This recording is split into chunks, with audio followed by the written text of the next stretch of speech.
రేవంత్ సర్కార్ good news. Dasara నాటికి ఇందిరమ్మ కమిటీలు, లబ్ధిదారులకు ఇళ్ల పంపిణీ. మూసీ సుందరీకరణ ప్రాజెక్టుపై కేటీఆర్ సంచలన ఆరోపణలు. ములుగు అడవిలో బీభత్సానికి కారణం. తెలంగాణలో నిరుద్యోగం గురించి ముఖ్యమంత్రి రేవంత్ రెడ్డి కీలక వ్యాఖ్యలు.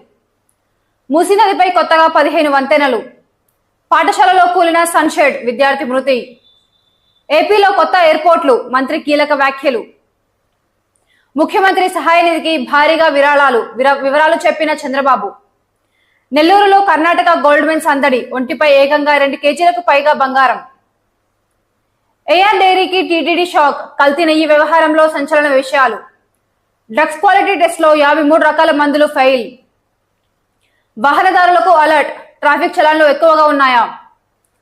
మెట్రో రైల్లో వర్షం నీరు లీకేజీ, కామెంట్లు చేస్తున్న నెటిజన్లు. ఆఫీసుల్లో పెరుగుతున్న మరణాలు, హెచ్డిఎఫ్సి ఉద్యోగి మృతితో మళ్లీ చర్చ.